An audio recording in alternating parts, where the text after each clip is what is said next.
আব্দুল্লাহ ইবনে মাসউদ রাদিয়াল্লাহু তাআলা আনহু থেকে বর্ণনা, তিনি বলেন, সাআলতুন নাবিয়্যা সাল্লাল্লাহু আলাইহি ওয়াসাল্লাম, আল্লাহর নবীকে আমি প্রশ্ন করলাম, আইয়ুল আমালি আহাব্বু ইলাল্লাহি আযজা ওয়া জাল, আল্লাহর কাছে কোন আমলটা সবচেয়ে বেশি প্রিয়? নবীজি জবাব দিলেন, আস-সালাতু আলা ওয়াক্তিহা, সময় মতো নামাজ আদায় করা আল্লাহর কাছে সবচেয়ে বেশি প্রিয় আমল। সালাত আদায় করা ইবাদতটা হলো আল্লাহর। এর মানে আল্লাহর নবী প্রথমেই আল্লাহর হকের কথা আলোচনা করলেন। আব্দুল্লাহ ইবনে মাসউদ বলেন, এরপর আমি আল্লাহর নবীকে প্রশ্ন করলাম, সুম্মা আইয়ুন, এরপর কোন আমলটা আল্লাহর কাছে সবচেয়ে বেশি প্রিয়? আল্লাহর নবী জবাব দিলেন, সুম্মা বিররুল ওয়ালিদাইন, পিতা মাতার প্রতি সদাচরণ করা মানবাধিকারের মধ্যে সবচাইতে আল্লাহর কাছে প্রিয় ইবাদত। এক নাম্বার আল্লাহর হকের ক্ষেত্রে শ্রেষ্ঠ ইবাদত সময় মতো নামাজ আদায় করা।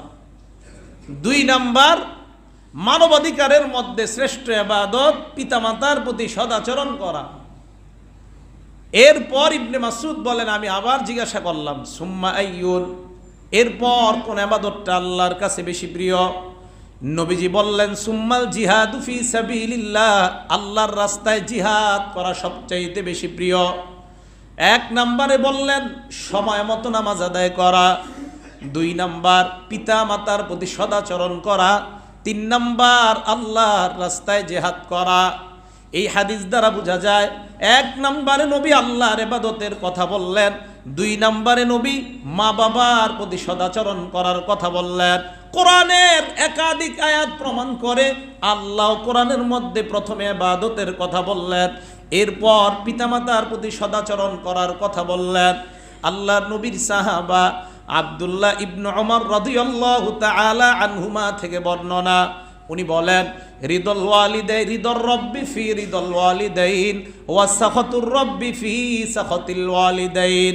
ইবনে ওমর বলেন, কোন মা বাবা যদি সন্তানের প্রতি সন্তুষ্ট হয়ে যায়, ওই সন্তানের প্রতি আল্লাহ সন্তুষ্ট হয়ে যায়। সন্তুষ্ট যদি পিতা মাতা হয়ে যায় সন্তানের প্রতি, আল্লাহ তার প্রতি সন্তুষ্ট হয়ে যায়।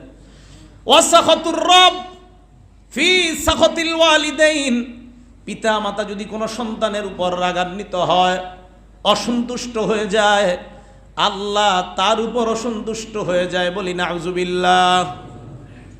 সন্তুষ্ট যদি পিতা মাতা হয় সন্তানের প্রতি, ওই সন্তানের প্রতি সন্তুষ্ট হয়ে যায় কে? আল্লাহ সন্তুষ্ট হয়ে যায়। ইবনে ওমরের এই হাদিস দ্বারা বোঝা যায় পিতা মাতার সন্তুষ্টি আদায় করা বহুত জরুরি বিষয়।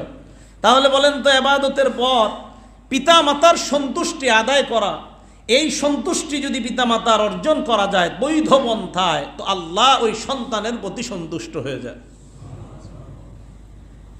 নবীজির সাহাবা বাহজ ইবনে হাকিম, এই হাকিম রাদিয়াল্লাহু তাআলা আনহু নবীর সাহাবা, ওনার ছেলের নাম বাহজ। এই বাহজ তার বাবা থেকে বর্ণনা করেন, তার বাবা তার দাদা থেকে, আন বাহজ ইবনে হাকিম আন আবিহি আন জাদ্দিহি। হযরত বাহজ তার বাবা তার দাদা থেকে হাদিস বর্ণনা করেন। নবীজির কাছে গিয়ে প্রশ্ন করলেন, মান আবাররু, হুজুর অগ্রগণ্যকে, আমার সদাচরণ পাওয়ার সবচেয়ে অগ্রগণ্য ব্যক্তিকে? নবীজি বললেন, উম্মাকা, তোমার মা। তিনি বলেন, আমি আবার প্রশ্ন করলাম, মান আবাররু, এরপর আমি কাকে সবচেয়ে বেশি আনুগত্য করব? নবী বললেন, উম্মাকা, তোমার মা। এরপর আবার প্রশ্ন করলাম, সুম্মা মান আবাররু, এরপর আমি সবচেয়ে বেশি কার আনুগত্য করব? নবী বললেন, উম্মাকা, তোমার মা। তিনবার মায়ের কথা বললেন। আমি আবার প্রশ্ন করলাম, মান আবাররু, নবী বললেন, আবাকা, তোমার বাবা। তিনবার মায়ের কথা বললেন, একবার বাবার কথা বললেন। মায়ের কথা তিনবার বলার কারণ হলো এই, মা এমন তিনটা কষ্ট পায়, বাবা এমন তিনটা কষ্ট কখনো পায় না। সূরা আহকাফে আল্লাহ বলেন, ওয়াসাইনাল ইনসানা বিওয়ালিদাইহি ইহসানা, আমি মানুষের উপর অবধারিত করে দিলাম, তাদেরকে আদেশ করলাম, পিতা মাতার প্রতি তুমি সদাচরণ করো, বিশেষ করে মায়ের প্রতি। কেন? মা এমন তিনটা কষ্ট পায়, যেই তিনটা কষ্ট বাবা পায় না। এক নাম্বার হামালাতহু উম্মুহু কুরহা, মা সন্তানকে পেটে ধারণ করার কষ্ট পায়, এটা বাবা কখনো পায় না। দুই নাম্বার ওয়াদাআতহু কুরহা, মা সন্তানকে প্রসব করার কষ্ট পায়, বাবা এই কষ্টটা কখনো পায় না। তিন নাম্বার ওয়াহামলুহু ওয়া ফিসালুহু 30 শাহরা, মা তার সন্তানকে 24 মাস দুধ পান করায়, এই কষ্টটা বাবা কখনো পায় না। আল্লাহর নবী এই জন্য 3 বার মায়ের কথা বললেন, কারণ মা এমন 3টা কষ্ট পায় যে 3টা কষ্ট কখনো বাবা পায় না। চতুর্থ নাম্বারে বাবার কথা বললেন। এর মানে এই নয় মায়ের চাইতে বাবা দামি হয়ে যায়, ব্যাপারটা এমন না। বাস্তবিক বিভিন্ন হাদিস অনুসন্ধান করলে দেখা যায় মায়ের চাইতে বাবার দাম কম এমনটা না, বরং বিভিন্ন ক্ষেত্রে বাবার দামই বেশি। তবে এই ক্ষেত্রে নবী কেন বললেন? কারণ মা এমন 3টা কষ্ট পায়, বাবা কখনো 3 কষ্ট পায় না। এই জন্য মনে রাখতে হবে, যেই মানুষগুলা স্লোগান দেয় নারী পুরুষ সমান অধিকার চাই, তাদেরকে প্রশ্ন করবেন, নারী পুরুষ যদি সমান অধিকার হয়, মা যেই 3টা কষ্ট নেয় বাপেও এই 3টা কষ্ট নেওয়া লাগবে। মা সন্তান পেটে নেয়, বাবাও সন্তান পেটে নেওয়া লাগবে। মা সন্তান প্রসব করে, বাবাও সন্তান প্রসব করা লাগবে। মা সন্তানকে 24 মাস দুধ পান করায়, বাবাও 24 মাস দুধ পান করানো লাগবে। তাহলে সমান অধিকারের স্লোগান বাস্তবায়ন করা যাবে।